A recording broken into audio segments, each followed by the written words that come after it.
नमस्कार दोस्तों, 18 फरवरी 2021 के डेली एडिटोरियल डिस्कशन में आपका स्वागत है। 4 इंपॉर्टेंट आर्टिकल्स मैं आज आपके साथ डिस्कस करने वाला हूं। देखते हैं कौन कौन से। पहला है रोड सेफ्टी को लेके। देखिए, इंडिया में रोड सेफ्टी मंथ चल रहा था, 18 जनवरी को लॉन्च किया गया। ठीक है, ये खत्म हुआ आप कह सकते हो लगभग 17 फरवरी को। और यहाँ पे एक न्यूज निकल के आ रही है कि मध्य प्रदेश में एक बस एक्सीडेंट हुआ है और इस बस एक्सीडेंट में लगभग 51 लोगों की जान गई है, जो लेटेस्ट डाटा निकल के आ रहा है। तो भाई बात यह है कि आप इंडिया में रोड सेफ्टी मंथ मना रहे हो और यहाँ पे आपके रोड एक्सीडेंट्स के चलते इतने सारे लोगों की जान जा रही है। तो इसके रिस्पेक्ट में कुछ स्टैटिस्टिक्स दिए गए हैं और ये बताया गया है कि क्यों हमारे देश में आज भी इतने सारे रोड एक्सीडेंट्स होते हैं, क्यों हमारे देश में रोड एक्सीडेंट से रिलेटेड चीजों को नहीं सुधारा जा रहा है। तो एक इंपॉर्टेंट आर्टिकल, एक अलग आर्टिकल है, ठीक है ना। हम मेरी कोशिश ये रहती है कि बहुत ज्यादा डाइवर्स टॉपिक्स के बारे में आपसे बात करूं एडिटोरियल में। तो ये एक डाइवर्स टॉपिक है जिसके बारे में पिछले कई दिनों से कोई बात नहीं हुई है। फिर नेक्स्ट बात करते हैं एम्बिगस लेवी। ये भी मैं कहूंगा कि बहुत इंपॉर्टेंट आर्टिकल है, क्योंकि यहाँ पे जो फाइनेंस बिल 2021 है, फाइनेंस बिल जो पास होता है ना, finance bill is a part of budget. Budget नाम तो है नहीं हमारे संविधान में कहीं, तो उसको बोलते हैं एनुअल फाइनेंशियल स्टेटमेंट। तो इस एनुअल फाइनेंशियल स्टेटमेंट के अंदर जो फाइनेंस बिल है, इस फाइनेंस बिल में कुछ टैक्स लगाए गए हैं। इस फैक्ट स्पेसिफिकली जो टैक्स लॉज बदले गए हैं वो ये बदला गया है कि एम्प्लॉय प्रोविडेंट फंड के बारे में आपने सुना होगा। अगर आप अपने प्रोविडेंट फंड में पैसा डालते हो और अगर आप अपने प्रोविडेंट फंड में एक साल में 2.5 लाख रुपए से ज्यादा डालते हो, तो 2.5 लाख रुपए से ज्यादा जितना डालोगे आप, उस पर जो भी आपकी इंटरेस्ट इनकम निकलेगी, उस इंटरेस्ट की इनकम के ऊपर आपको टैक्स देना पड़ेगा। समझ गए बात को। एम्प्लॉय प्रोविडेंट फंड, जीपीएफ हो गया, आपका एनपीएस हो गया, ये सारे सेविंग इंस्ट्रूमेंट्स क्यों है? ताकि जो आम आदमी है, जो सैलरीड क्लास है, जो थोड़ा बहुत पैसा कमाता है, ठीक है, वो भी थोड़ी बहुत सेविंग कर सके और पैसा कमा सके लॉन्ग टर्म में। अब क्या कुछ अमीर आदमी क्या करते हैं, अमीर आदमी जो साल के 1 करोड़, 2.5 करोड़, 5 करोड़ कमाते हैं, वो क्या करते हैं कि 1-2 करोड़ रुपया साल का पीएफ में ही डाल देते हैं और लॉन्ग टर्म में उस प्रोविडेंट फंड से उनको अच्छी खासी कमाई मिलती है। तो सरकार ये बोल रही है कि अगर आप सालाना पीएफ में 2.5 लाख रुपए से ज्यादा डाल रहे हो, तो जितना एक्स्ट्रा डाल रहे हो उसके ऊपर आपको टैक्स देना पड़ेगा। उससे जो भी कमाई आ रही है उस पर आपको टैक्स देना पड़ेगा सरकार को। लेकिन अभी ये जो टैक्स देना पड़ेगा, इसका कैलकुलेशन किस हिसाब से होगा, इसमें कुछ फ्लॉज है, उसी को इस आर्टिकल में डिस्कस किया गया है। तो इस आर्टिकल को हम लोग देखेंगे। फिर hitting the right notes with the health budget. देखिए, हेल्थ बजट को मैं अलग से यहां नहीं डिस्कस कर रहा हूं। क्यों? क्योंकि मैंने हेल्थ बजट से रिलेटेड ऑलरेडी आपके लिए वीडियो बना रखी है। सबसे पहले तो अगर आप हेल्थ बजट के कुछ स्पेसिफिक पॉइंट्स और कुछ स्पेसिफिक क्वेरीज के बारे में जानना चाहते हैं, कुछ स्पेसिफिक फ्लॉज के बारे में जानना चाहते हैं, तो 9 फरवरी 2021 का द हिंदू एडिटोरियल डिस्कशन में मैंने हेल्थ बजट 21-22 समझा रखा, आप इसको देख लो। फिर रिसेंटली मैंने बजट 2021-22 की 3 अलग अलग वीडियोस बना रखी। इसमें जो पहली वीडियो है P1, उसमें हेल्थ और वेलनेस बजट के प्रोविजंस को मैंने आपको बहुत डिटेल में समझाया है। तो ये 2 वीडियोस देख लीजिए, तो आपको हेल्थ बजट के बारे में काफी कुछ मालूम पड़ जाएगा। अगर इस पर्टिकुलर आर्टिकल में कुछ बहुत स्पेसिफिक है तो मैं आपके लिए एक अलग से वीडियो बना के समझा दूंगा। एक और आर्टिकल है जो मैं यहाँ पे नहीं डिस्कस कर रहा हूँ, वो है poor state of Indian health. हमारे इस पैंडेमिक ने हमारे हेल्थ स्टेटस को कैसे बुरा किया है। हालांकि इसके बारे में कई चीजें हमने बात की हैं, बट बहुत सारे रिपीटेड पॉइंट्स है, इसलिए मैं स्पेसिफिकली इस आर्टिकल को डिस्कस नहीं कर रहा हूँ। जरूरत लगा तो एक अलग से वीडियो बनाऊंगा। ये आर्टिकल मैं आपके साथ डिस्कस करूंगा, redefining the exit plan for कोविड-19। बहुत ही प्रैक्टिकल तरीके से ऑथर ने इस पर्टिकुलर आर्टिकल में बता रखा है कि भाई कोविड-19 कहीं जाने वाला नहीं है। जो लोग ये सोच रहे हैं कि कोविड-19 चला जाएगा, या जो डेवलप्ड कंट्रीज ये सोच रहे हैं कि कोविड-19 चला जाएगा और एक ऐसा एरा आएगा जहां पे कोविड-19 खत्म हो चुका होगा, तो ऐसा होने वाला नहीं है। बहुत सारे लोग आप में से ऐसे होंगे जो सोच रहे होंगे कि यार कोविड खत्म हो जाए फिर घूमने चलते हैं, या कोविड खत्म हो जाए तब ये करेंगे। किसी को दांत की प्रॉब्लम है तो क्या सोच रहा है, कोविड खत्म हो जाए फिर मैं अपने दांत का ही करवा लूंगा, आरसीटी करवा लूंगा। तो मैं आपको एक बात बता दूं, और इस आर्टिकल में भी यही बताया गया है कि कोविड जल्दी खत्म होने वाला नहीं है। कोविड कम हो सकता है, उसकी वैक्सीन आ सकती है, बट वो खत्म नहीं होगा। टीबी आज तक खत्म नहीं हुआ है। टिटनेस, मीजल्स, डिप्थेरिया, इस प्रकार की बीमारियां आज तक खत्म नहीं हुई है। कोविड भी खत्म नहीं होगा। ये ह्यूमन रेस के साथ एग्जिस्टेंट रहेगा, इसकी दवाइयां आ जाएंगी। ये खतरनाक हो सकता है, कम खतरनाक हो सकता है, इसके कितने म्यूटेंट स्ट्रेन निकल के आएंगे, इस बात पर डिपेंड करेगा कि कितना खतरनाक होगा, कितना खतरनाक नहीं होगा, बट ये कहीं जाने वाला नहीं है। तो क्या बताया गया है, इसको देखेंगे। एक और आर्टिकल जो मैं आज आपके साथ डिस्कस करूंगा वो ये है कि जो प्रेजेंट रिजीम है श्रीलंका में ना, जहां राजा पाक्सास राज कर रहे हैं, प्राइम मिनिस्टर और प्रेसिडेंट बने हुए हैं दोनों भाई, यहाँ पे ह्यूमन राइट्स वॉल्यूशन फिर से शुरू हो गए हैं श्रीलंका में। किस प्रकार के ह्यूमन राइट्स वॉल्यूशन शुरू हुए हैं उसके बारे में इस आर्टिकल में बात करी गई है, तो देखेंगे। ये भी एक यूनिक आर्टिकल इसलिए मैं डिस्कस करूंगा। और मनी वर्सेस हैप्पीनेस, ये थोड़ा सा फिलोसॉफिकल टाइप का आर्टिकल है। आप टाइटल से ही समझ सकते हो कि पैसा ज़्यादा जरूरी है, हैप्पीनेस ज़्यादा जरूरी है, तो अभी के लिए इसको डिस्कस नहीं कर रहा हूँ, ठीक है। तो 4 इंपॉर्टेंट आर्टिकल्स, और चारों जो आर्टिकल्स मैं डिस्कस करने वाला हूँ वो थोड़े से अलग हैं अपनी अप्रोच में, इसलिए मैं उनको डिस्कस कर रहा हूँ। सबसे पहला आर्टिकल जो मैं आपके साथ डिस्कस करूंगा वो है स्लो ऑन सेफ्टी। आगे बढ़ने से पहले वीडियो पे लाइक का बटन दोस्तों, अगर अब तक आपने इस चैनल को शेयर और सब्सक्राइब ना किया, उस वीडियो को शेयर और सब्सक्राइब ना किया हो तो बिल्कुल कर दीजिए। मेरी हेल्प करने के लिए आप ज्वाइन बटन दबा के चैनल के मेंबर बन सकते हैं। आपके एनसीईआरटी 6 से 12 के लेके पॉलिटी, इकोनॉमी, हिस्ट्री, ज्योग्राफी में पूरी कंप्लीट करवा रहा हूँ। लक्ष्मीकांत पॉलिटी खत्म हो चुकी है, मॉडर्न हिस्ट्री की स्पेक्ट्रम मोस्ट इंपॉर्टेंट पार्ट खत्म हो चुका है। तो आप ज्वाइन बटन दबा के हेल्प कर सकते हो। इंस्टाग्राम पे फॉलो कर लीजिए, आपके जेन्युइन डाउट्स जवाब दूंगा। टेलीग्राम ग्रुप ज्वाइन कर लीजिए इस पर्टिकुलर लेक्चर की पीडीएफ के लिए। तो भाई यहाँ पे मध्य प्रदेश में एक बस एक्सीडेंट हुआ है। अगर आप बात करो इंडिया की, तो इंडिया में रोड सेफ्टी मंथ मनाया गया। शुरू कब हुआ? ये 18 जनवरी से शुरू हुआ, ठीक है भाई। It was basically an extended form of annual road safety week. क्यों मनाया गया? कि मतलब रोड सेफ्टी के बारे में लोगों को अवेयर करवाना, सरकारों को याद दिलाना कि हाँ भाई रोड सेफ्टी कितनी ज्यादा जरूरी है। लेकिन रिसेंटली यानी कि कल परसों में एक इंसिडेंट हुआ है जहां पे मध्य प्रदेश में एक बस का एक्सीडेंट हो गया और 51 लोगों की जान चली गई। इसमें से बहुत सारे विक्टिम्स सतना और रीवा जा रहे थे। ये यंग लोग थे जो कि गवर्नमेंट रिक्रूटमेंट का एग्जाम लेने सतना और रीवा जा रहे थे। ये बस एक कैनाल में गिर गई और बहुत सारे लोगों की जान चली गई। आप समझिए यहाँ पे बात को कि हमारा जो वर्ल्ड में रिकॉर्ड है रोड सेफ्टी को लेके, ये बहुत गंदा है। We have one of the world's most worst record on road safety. और अभी के लिए हम ये समझ पा रहे हैं कि कुछ भी ऐसा हमने कॉन्क्रीट नहीं किया है जिससे हमारी रोड सेफ्टी अच्छी हो जाए, रोड सेफ्टी इंश्योर हो जाए। कोविड-19 के लॉकडाउन के समय रोड एक्सीडेंट जरूर कम हो गए। क्यों कम हो गए? क्योंकि लोग सड़कों पे निकल ही नहीं रहे हैं। लेकिन जैसे जैसे लोगों ने सड़कों पे निकलना शुरू किया है, वैसे वैसे रोड एक्सीडेंट की जो खबरें हैं वो आनी शुरू हो गई हैं। रिसेंटली वर्ल्ड बैंक की एक रिपोर्ट निकली है जिसका टाइटल है traffic crash injuries and disability, ठीक है ना। उसमें इंडिया के बारे में क्या बताया गया? इंडिया के बारे में बताया गया कि इंडिया में दुनिया भर के 1% व्हीकल्स है। दुनिया भर में जितने भी व्हीकल्स है उसके 1% इंडिया में है। लेकिन दुनिया भर में रोड एक्सीडेंट की वजह से जितनी भी डेथ्स होती है ना, उसकी 11% डेथ्स इंडिया में होती हैं। यूनियन ट्रांसपोर्ट मिनिस्ट्री के डाटा के हिसाब से 2019 में 1,51,113 लोगों की डेथ हुई रोड एक्सीडेंट की वजह से, और इंजर्ड कितने हुए? 4,51,361। और इस नंबर में से उन लोगों का नंबर बहुत ज्यादा है जो कि लो इनकम हाउस होल्ड को बिलोंग करते हैं, स्पेसिफिकली रूरल एरियाज में रहते हैं। और जब भी ऐसे किसी इंसान की मृत्यु होती है ना, तो उसकी घर में जो लेडीज होती है ना, उनको बहुत लॉन्ग टर्म फाइनेंशियल और साइकोलॉजिकल इंपैक्ट भेजा जाता है। क्योंकि आज की डेट में अब इंडिया में जो भी लेडी है, जरूरी नहीं है कि वो बहुत हाई फाई हो, बहुत पढ़ी लिखी हो और बहुत ही ज्यादा एडवांस हो। इस तरीके की वुमेन्स ज्यादातर रूरल एरिया, अर्बन एरिया में पाई जाती हैं। रूरल एरिया में आज भी आपको पता है कि जो सोशल हायरार्की है काफी पिछड़ी हुई है। वहां पे अगर घर में मेल मेंबर की डेथ हो गई, तो वो जो लेडी होती है घर की, जो उसकी वाइफ होती है, वो अपने हस्बैंड के ऊपर डिपेंडेंट थी पैसे के लिए, तो उसके ऊपर फाइनेंशियल इंपैक्ट तो आएगा ही आएगा। और हस्बैंड के जाने के चलते उस लेडी को बहुत सारा साइकोलॉजिकल इंपैक्ट भी झेलना पड़ेगा अपने घर वालों की तरफ से। और चाहे कितनी भी मॉडर्न लेडी हो इंडिया में, अगर किसी के भी फैमिली में उसके हस्बैंड की या मेल मेंबर की डेथ होती है, तो साइकोलॉजिकल इंपैक्ट तो देखिए आता ही है, भले फाइनेंशियल इंपैक्ट एक वेल अर्न लेडी पे ना आए।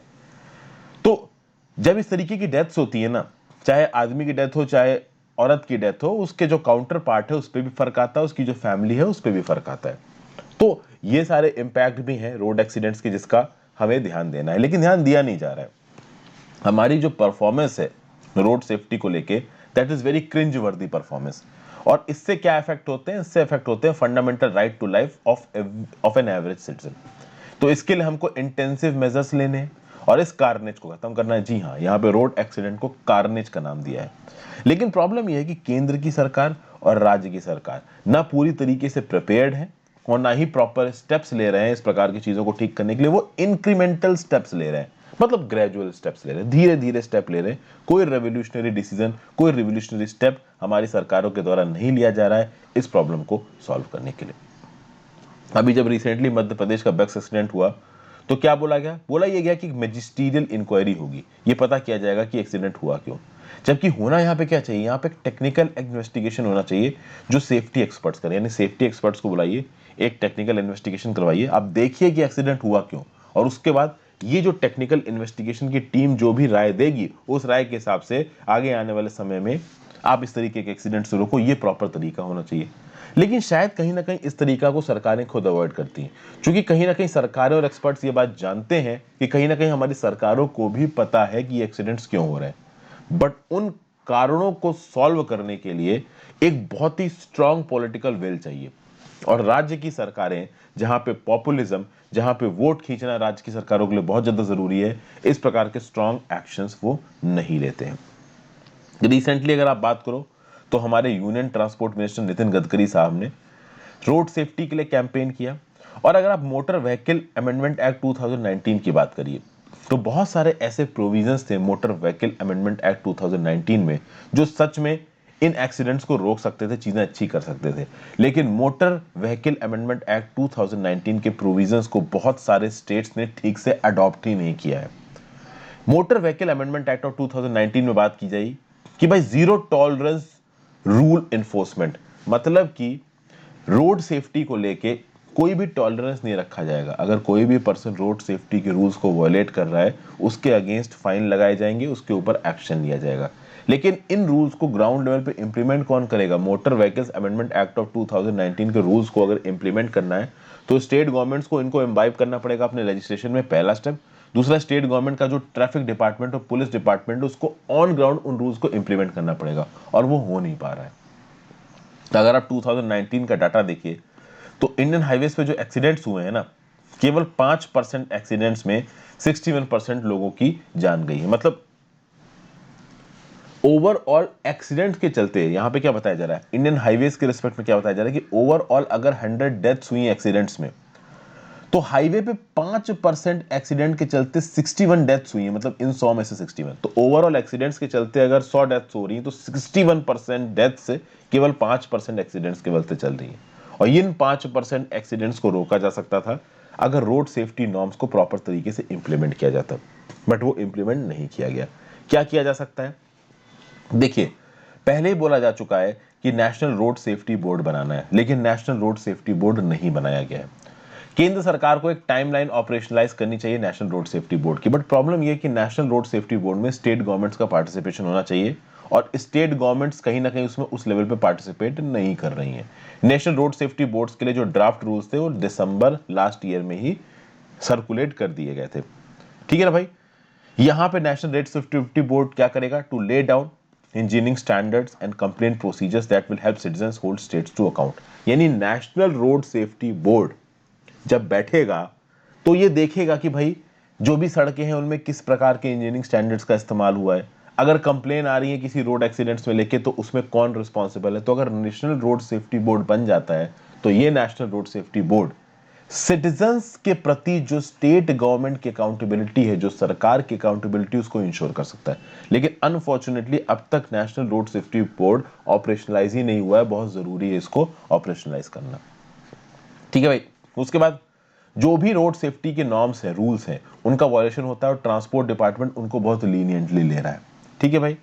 पॉलिटिकल पार्टीज और जो बड़े बड़े आप कह सकते हो अमीर होते हैं, वो इलीगली सड़कों पे कहीं पे भी फ्लैग पोल्स लगा देते हैं, स्पीयर्स लगा देते हैं कार बोनेट्स पे, और एसयूवी बम्पर्स में मेटल कॉन्ट्रैप्शंस लगा देते हैं। और जब भी इन गाड़ियों से कोई भी टकराव होता है, कोई भी एक्सीडेंट होता है, तो जो इनसे टकराता है उसके लिए बहुत रेडली हो जाता है एक्सीडेंट, क्योंकि मेटल कॉन्ट्रैप्शंस लगाना एसयूवी बम्पर्स में, कार बोनेट्स में स्पीयर्स लगाना। अब देखिए, ये कार है, कार के बोनट में आपने ऐसे निकले हुए खंजर लगा दिए तो कोई आके लड़ेगा तो मरेगा ही ना। ठीक है ना? तो इस प्रकार की चीजें नहीं होनी चाहिए, बट हो रही हैं, ओपनली लोग कर रहे हैं और कोई रोक भी नहीं रहा है। ठीक है? तो यहां पे कहीं ना कहीं ट्रैफिक रूल्स का वॉयलेशन साफ साफ हो रहा है, और इसको रोकने के लिए जरूरत किसकी है? हाई पॉलिटिकल विल की। केंद्र की सरकार की तरफ से तो कहीं ना कहीं हाई पॉलिटिकल विल नजर आ रही है, बट राज्य की सरकार की तरफ से नजर नहीं आ रही है। यही बता रहा है इस आर्टिकल में। इसीलिए जो साइलेंट पैंडेमिक है, और ये साइलेंट पैंडेमिक एक्सीडेंट्स की बात हो रही है, जो रोड एक्सीडेंट्स हैं, इसको साइलेंट पैंडेमिक बोला जा रहा है। इसको खत्म करने के लिए पढ़ाई लिखाई चाहिए, सिविल सोसाइटी का कॉपरेशन चाहिए, प्रोफेशनल पुलिसिंग चाहिए। ठीक है भाई? तो आपको सिर्फ पायस डिक्लेरेशन ही नहीं करना है कि हम ये कर देंगे, हम वो कर देंगे, आपको एक्चुअली में ऑन ग्राउंड इंप्लीमेंटेशन करना पड़ेगा अगर sustainable development goal on transport and reduce road deaths and injuries को प्राप्त करना है तो। बट अभी के लिए राज्य की सरकारों की तरफ से ये नहीं हो पा रहा है, that is a big problem. ठीक है भाई, नेक्स्ट आर्टिकल में चलते हैं। An ambiguous levy, the proposed tax on PF incomes has its logic but operational details need a revisit. क्या बताया जा रहा है यहाँ पे? प्रोविडेंट फंड इनकम्स की बात हो रही है। फाइनेंस मिनिस्टर निर्मला सीतारमण जी ने बजट 2021-22 में क्या बोला कि हमको बहुत रिसोर्सेज की जरूरत है जिससे ज्यादा हम पैसे ला सकें और हम लोगों के लिए काम कर सकें।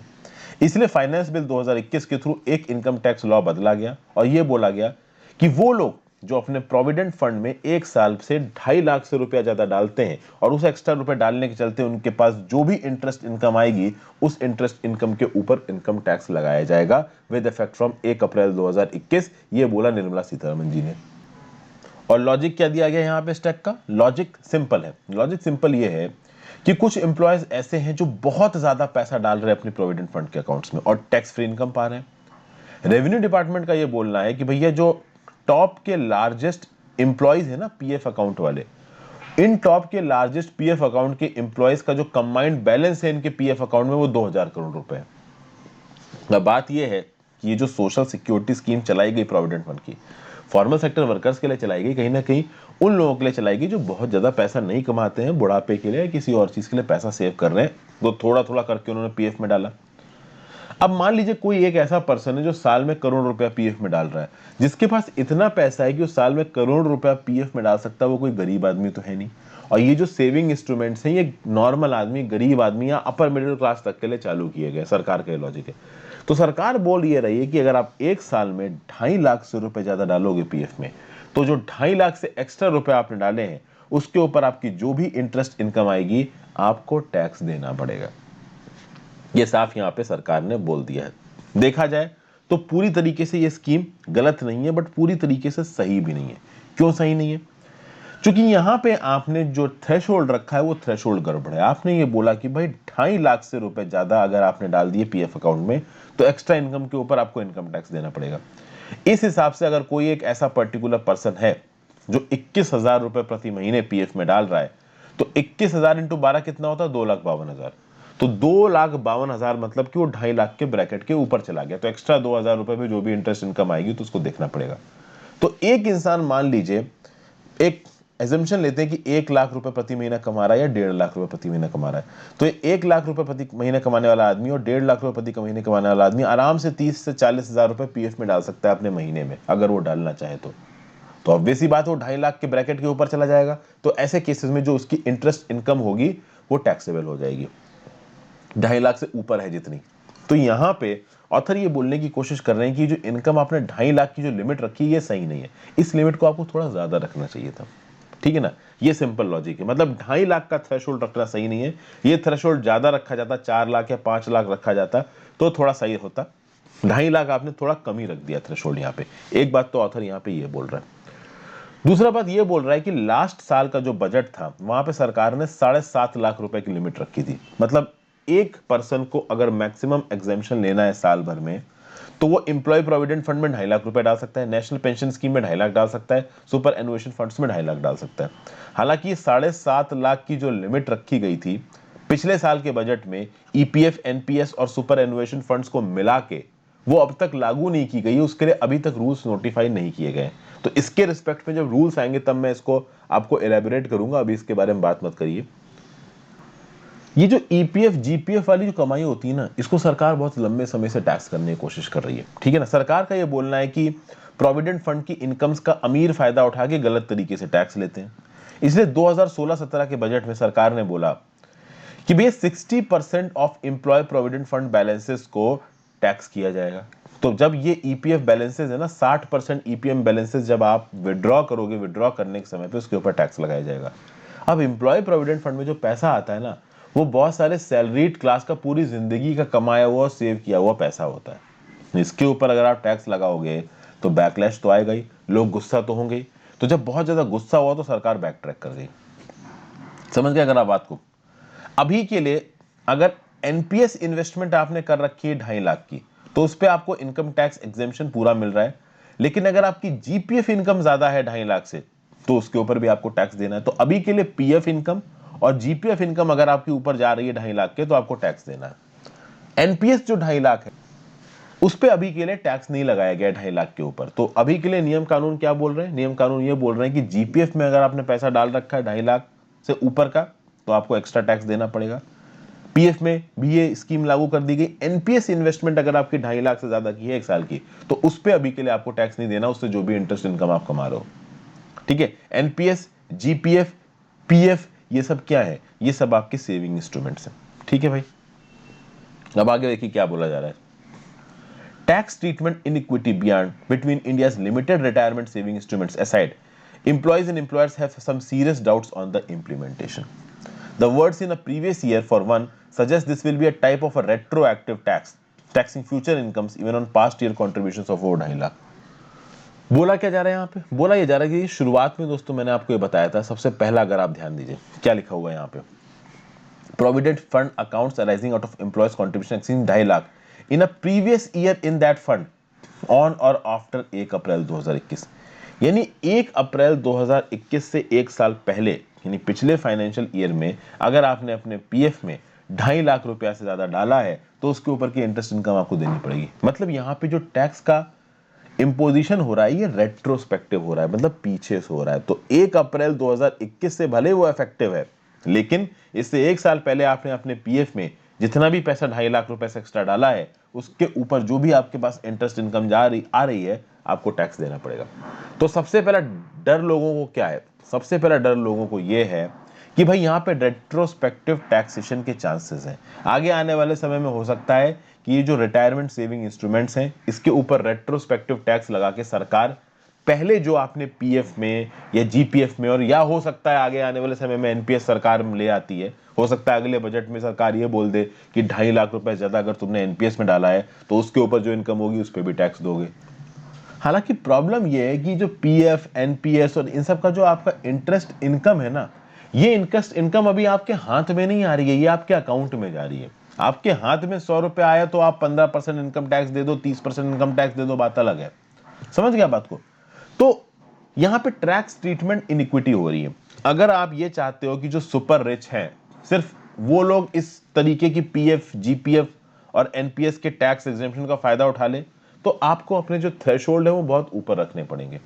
15 से 20 लाख रुपए अगर कोई पर्सन पूरे साल में कमा रहा है तो उसको आप सुपर रिच नहीं बोल सकते, क्योंकि जो 15 से 20 लाख कमा रहा होगा वो आराम से 1-1.5 लाख रुपए की महीने की तनख्वाह उठा रहा होगा। और आज की डेट में जिस हिसाब की महंगाई है, आप 1 से 1.5 लाख महीने की कमाई करने वाले पर्सन को ये नहीं मान सकते कि ये इतना अमीर है कि इसकी पीएफ और एनपीएस के चीजों के ऊपर भी हम अपना टैक्स लगा देंगे।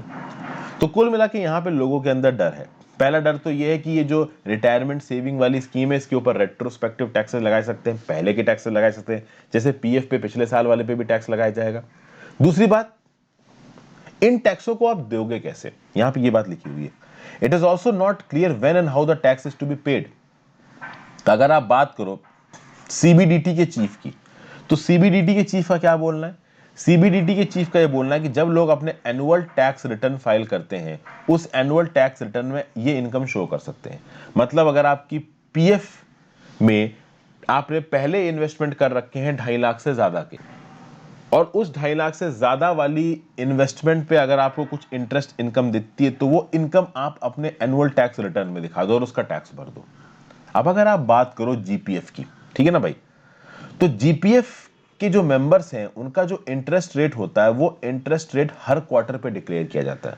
तो एक पर्सन जिसने जीपीएफ स्कीम में पैसा इन्वेस्ट किया है उसको क्वार्टर पे क्वार्टर पता चलता रहेगा, क्वार्टर मतलब 3 महीने का जो समय होता है, कि भाई उसके कितनी इंटरेस्ट इनकम आ रही है उसके जीपीएफ के कंट्रीब्यूशन पे। तो जो आपने जीपीएफ में पैसा लगा रखा है उसके ऊपर आपकी कितनी इंटरेस्ट इनकम आ रही है ये आपको हर 3 महीने में पता चलता रहता है, क्योंकि हर 3 महीने में सरकार उसके इंटरेस्ट रेट को डिक्लेयर करती रहती है।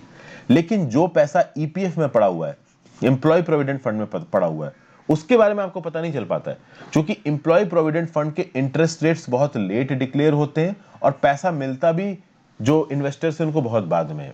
तो यहां पे सवाल ये उठाया जा रहा है कि अगर आप एम्प्लॉय प्रोविडेंट फंड के ऊपर टैक्स लगा रहे हो तो कोई बात नहीं, आप लगाओ, लेकिन आप ये बताओ कि एम्प्लॉय प्रोविडेंट फंड के ऊपर जो आप टैक्स लगा रहे हो उसमें पहली बात तो इंटरेस्ट रेट कैसे पता किया जाएगा, कब इनकम टैक्स रिटर्न भरा जाएगा, और वो पैसा जब पर्टिकुलर यूजर को पैसा मिलेगा तब भरा जाएगा या बाद में भरा जाएगा। क्योंकि पीएफ का पैसा, आपका प्रोविडेंट फंड का पैसा ऐसा तो है नहीं कभी मिल जाएगा, वो मिलेगा रिटायरमेंट के समय पे आपको।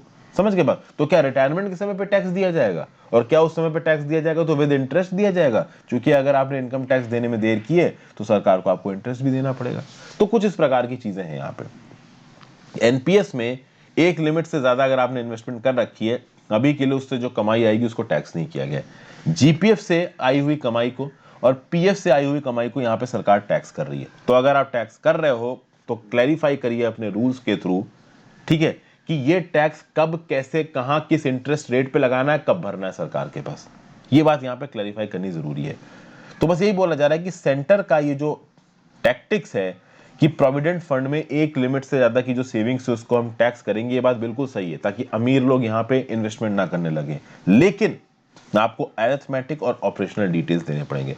मतलब अगर आपको टैक्स लगा रहे हो तो आपको ये बताना पड़ेगा कि भाई उस इनकम को कौन से इंटरेस्ट रेट्स के हिसाब से कैलकुलेट किया जाए और उसको कब भरा जाए। पैसा जब आदमी के हाथ में आ जाए तब भरा जाए, या पैसा आदमी को रिटायरमेंट के समय पे मिलेगा, आदमी अभी के अभी अपनी इनकम से पैसा भरे। इन सब चीजों को यहाँ पे क्लैरिफाई करना पड़ेगा सरकार को। सरकार ने इस चीज में क्लैरिफिकेशन नहीं दिया है। फिर ये आर्टिकल है भाई, a growing rights crisis in Sri Lanka, the UNHRC must take strict action against gross abuse of human rights violations in Sri Lanka. अगर आप श्रीलंका की बात करिए, श्रीलंका बहुत लंबे समय तक प्रॉब्लम से गुजरा है, बहुत लंबे समय तक श्रीलंका में सिविल वॉर चला है, ठीक है भाई। लेकिन यहाँ पे कुछ न्यूज ऐसी निकल के आ रही कि रिसेंटली अभी के लिए जो प्रेसिडेंट है गोटाबाया राजपक्षा, ये 2019 में श्रीलंका के प्रेसिडेंट बने। इनके राज में आने के बाद से जो ह्यूमन राइट्स की सिचुएशन है श्रीलंका में वो बहुत बिगड़ गई। इससे पहले की जो सरकार थी उस समय पे ह्यूमन राइट्स की जो सिचुएशन थी, और अभी की जो सरकार है उस समय पे जो ह्यूमन राइट्स की सिचुएशन है वो काफी खराब हो गई। 22 फरवरी से United Nations human rights council का सेशन शुरू होने वाला है, और इस United Nations human rights council के सेशन में श्रीलंका के अगेंस्ट कुछ एक्शन की बात हो रही है, क्योंकि जो वल्नरेबल श्रीलंका से, खासकर जो उनकी तमिल माइनॉरिटी कम्युनिटी है, उसके खिलाफ जो अत्याचार है उनको रोकना जरूरी है। और कुल मिला के यहाँ पे इंडिया एक प्रोमिनेंट रोल प्ले करेगा। हालांकि इंडिया श्रीलंका के अगेंस्ट कहीं पे भी कुछ नहीं कहने वाला है, reason being Sri Lanka is a very key and strategic partner of India. अगर आप बात करो श्रीलंका की, तो जो प्रेजेंट वहां की जो रूलिंग इस्टेब्लिशमेंट है, जिसमें महिंदा राजपक्सा और गोटाबाया राजपक्सा हैं, इसमें जो आपके गोटाबाया राजपक्सा हैं, ये 2005 से लेके 2015 की जो सरकार थी जिसमें महिंदा राजपक्सा लीड कर रहे थे, तो गोटाबाया राजपक्सा डिफेंस सेक्रेटरी थे। 2005 से लेके 2015 के टाइम पीरियड में ऐसा बोला गया है कि श्रीलंका में बहुत सारे ह्यूमन राइट्स अब्यूसेस हुए हैं। सरकार के ऊपर इल्जाम लगाया गया है कि बहुत सारे लोगों को मर्डर किया गया, टॉर्चर किया गया, गायब हो गए, हजारों की तादाद में सिविलियंस मर गए सिविल वॉर में। वो सिविल वॉर जो कि 2009 में खत्म हुआ, वो सिविल वॉर जहां पे एक तरफ गवर्नमेंट फोर्सेस थी और दूसरी तरफ एलटीटीई था, liberation of tigers of Tamil. Government ने भी बहुत सारे लोगों को मारा और एलटीटीई भी कोई दूध का धुला हुआ नहीं था, इसने भी बहुत सारे लोगों को मारा। हमारे पूर्व प्रधानमंत्री राजीव गांधी को मारने का जो इल्जाम है, और इल्जाम क्या है, सच्चाई है, एलटीटीई ने मारा था उनको। तो कुल मिला के जितनी भी पार्टीज हैं, मेन ये जो दो पार्टीज हैं श्रीलंका में, सरकार और एलटीटीई, ये दोनों वॉर क्राइम्स के लिए रिस्पॉन्सिबल हैं। अब बहुत लंबे समय तक इनस्टेबिलिटी रही है, तो भाई कुछ अच्छा भी हुआ श्रीलंका में। 2005 से लेकर 2015 तक की जो इंस्टेबिलिटी थी, 2015 में महिंदा राजपक्सा हार गए प्रेसिडेंशियल इलेक्शंस हार गए, नई सरकार आई। नई सरकार आने के बाद जो तमिल मेजॉरिटी एरियाज थे वहां पे चीजें थोड़ी सुधरने लगी, ठीक है ना कहीं जो श्रीलंका की नई सरकार थी, जिन लोगों के साथ अत्याचार हुआ था उनके लिए बात सुनने लगी। थोड़ा बहुत ट्रुथ, जस्टिस और रिकंसिलिएशन लौट के आया श्रीलंका सोसाइटी में। 2015 के बाद जो श्रीलंका में सरकार आई, वो लोगों का थोड़ा बहुत ध्यान रख रही थी, ह्यूमन राइट्स का ध्यान रख रही थी, ऐसा यहाँ पे ऑथर बोल रहे हैं। लेकिन अब ऐसा बोला जा रहा है कि फिर से डर, फिर से फियर, फिर से ह्यूमन राइट्स एब्यूसेस वापस लौट के आ गए हैं श्रीलंका में। श्रीलंका की जो तमिल कम्युनिटीज हैं वो अब डर में रह रही हैं। कहीं ना कहीं अगर आप देखो तो लास्ट ईयर से हर साल जो इंडिपेंडेंस डे सेलिब्रेशन होते थे श्रीलंका में, वहां पे जो नेशनल एंथम थी वो तमिल में गाना बंद कर दी गई थी। पहले क्या था कि तमिल माइनॉरिटी को डर दूर करने के लिए जो भी इंडिपेंडेंस डे सेलिब्रेशन होते थे श्रीलंका में, वहां पे जो श्रीलंका की नेशनल एंथम थी वो तमिल में भी गाई जाती थी, अब उसको तमिल में गाना बंद करवा दिया। फिर सुनने में ये आ रहा है कि माइनॉरिटीज के रिलीजियस राइट्स को वॉयलेट किया जा रहा है, हिंदू टेम्पल्स में इंटरफेरेंस किया जा रहा है। जाफना यूनिवर्सिटी में एक मेमोरियल बनाया गया था। वो मेमोरियल किस लिए बनाया गया था कि भाई श्रीलंका के सिविल वॉर के दौरान जितने भी तमिल सिविलियन विक्टिम्स हैं उनको कोमोमोरेट करने के लिए, उनको याद करने के लिए, ये याद दिलाने के लिए कि श्रीलंकन तमिल्स के अगेंस्ट बहुत अत्याचार हुआ है, तो हमें उनको याद रखना है। तो एक ऐसा मेमोरियल बनाया था। इस मेमोरियल को जनवरी में अथॉरिटीज ने बुलडोज कर दिया। तो कुल मिला के जो प्रेजेंट रूलिंग गवर्नमेंट आई है ना श्रीलंका की, that is very much anti Tamil. बहुत क्लियर है उसका एजेंडा। ये वही गवर्नमेंट है 2005 से लेके 2015 तक पावर में थी, और इसने श्रीलंकन तमिल्स के खिलाफ ज्यादा कुछ नहीं किया। मतलब इसने श्रीलंकन तमिल्स को ज्यादा सपोर्ट नहीं किया, और अब ये फिर वापस पावर में आ गए। तो जो कुछ भी बीच में श्रीलंकन तमिल्स के लिए हुआ था उसको ये अंडू कर रहे हैं। 2020 में ये जो राजपक्सा की सरकार बनी, इसने बोला कि भाई 2015 का ह्यूमन राइट्स काउंसिल के अंदर हमने तमिल पर्सन्स के लिए जो जो कुछ भी करने की बात की गई थी हम उससे बैकआउट कर रहे हैं। ठीक है ना भाई। पिछली सरकार ने जिन ऑफिसर्स ने तमिल पीपल के अगेंस्ट अत्याचार किए थे, उन ऑफिसर्स के अगेंस्ट कुछ केसेस चालू किए थे इन्वेस्टिगेशन पे। उन इन्वेस्टिगेटिव केसेस को प्रेजेंट सरकार ने वापस खींच लिया है। प्रेजेंट सरकार बोल रही कि भाई हमारे ऑफिसर्स का, हमारे मिलिट्री पर्सनल्स को यहाँ पे परेशान किया जा रहा है, हैरेस किया जा रहा है, उनका पॉलिटिकल विक्टिमाइजेशन हो रहा है, और ये पॉलिटिकल विक्टिमाइजेशन पिछली सरकार की वजह से शुरू हुआ था, हम इसको वापस खींच रहे हैं। तो अभी की जो राजपक्सास हैं, इनके ऊपर इल्जाम लगाया जा रहा था कि वो पुलिस फंक्शनल्स, वो मिलिट्री फंक्शनल्स जिन्होंने तमिल के अगेंस्ट अत्याचार किए, उनको ये राजपक्सास बचा रहे हैं। उन पर्टिकुलर ऑफिशियल्स के अगेंस्ट पिछली सरकार ने एक्शन लिया, लेकिन राजपक्सा उनको बचा रहे हैं, कह रहे हैं कि उनका पॉलिटिकल विक्टिमाइजेशन हो रहा है और हम लोगों को परेशान नहीं करने देंगे।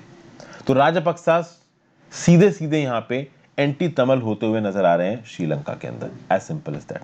ठीक है ना भाई। साफ साफ श्रीलंका ने ह्यूमन राइट्स काउंसिल में बोल दिया कि हमारे जो सीनियर मिलिट्री ऑफिसर्स हैं उनके खिलाफ अगर आप बेमानी के इल्जाम लगाएंगे तो वो अनएक्सेप्टेबल है, उनके खिलाफ आपके पास कोई भी एविडेंस नहीं है। लास्ट मार्च में क्या हुआ, मतलब मार्च 2020 की बात हो रही है, कि एक आर्मी सर्जन था सुनील रत्नायके नाम का। इसके ऊपर इल्जाम था कि इसने 8 तमिल सिविलियंस को और कुछ बच्चों को मारा था। इसको पार्डन कर दिया राजपक्सा ने। ठीक है। इसके ऊपर इंक्वायरी चला रही थी पिछली वाली सरकार। इस प्रकार के न्यूमरस इंस्टेंसेस हैं जहां पे पिछली सरकार उन ऑफिसर्स के अगेंस्ट केस चला रही थी जिन्होंने तमिल पीपल को मारा, और अब उन ऑफिसर्स के अगेंस्ट जो भी केसेस चल रहे थे उसको बैकआउट कर लिया प्रेजेंट सरकार ने। तो प्रेजेंट सरकार तमिल सिविलियंस के फेवर में बिल्कुल भी होती नजर नहीं आ रही है। ठीक है भाई।